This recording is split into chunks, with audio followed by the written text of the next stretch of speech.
everyone. I'm going to show you two kinds of decrease stitches, and one is leaning to the left and one is leaning to the right. And both of these stitches are worked over 2 stitches and then it yields 1 stitch. So you can see I started out with a big wide cast on here and I'm slowly decreasing it.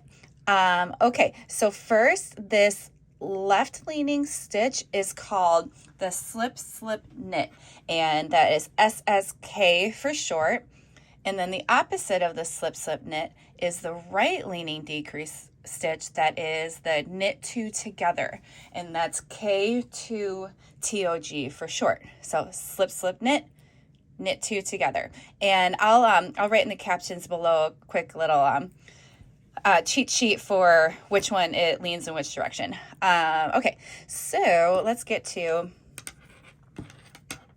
the slip knit first. I'm gonna just knit 3 stitches because I put a little border on this swatch so it wouldn't get all curled up. Okay, we're at a slip knit, and you take the first stitch and you slip it onto the right needle knitwise.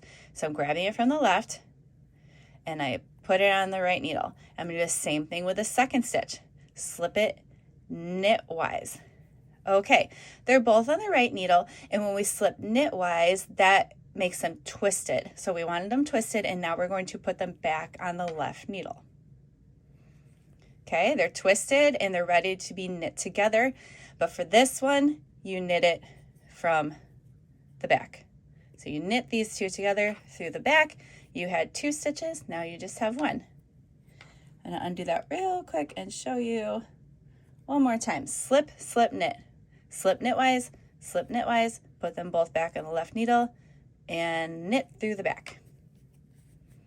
All right, so that's the slip knit in the left leaning direction. Now we can knit to the knit 2 together. So these are our right leaning stitches. So this is opposite of this side, and this k2tog, knit 2 together, is a little simpler than the SSK. This one, you just go from the right and knit them together. That's it. You don't have to, we slipped these because we want to reorient them, but these are already set up the right way to go. So you just knit them 2 together. Okay, let's try one more time. We just want to k2tog, knit 2 together.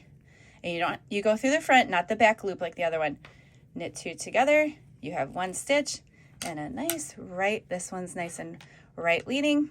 This one leans to the left. And a little tip here, when you're decreasing and you get these nice little angled lines on whatever type of project you're working on, what you want to do is do these decrease stitches every other round. So when I was working on my swatch, on the back, I just do a straight purl, and then when I get to the right side again, then I do another decrease combo. Okay, and then you'll get a nice sloping, because if you decrease every single round, it's gonna look sloppy and bunchy and your fabric won't lay nice. Okay, enjoy.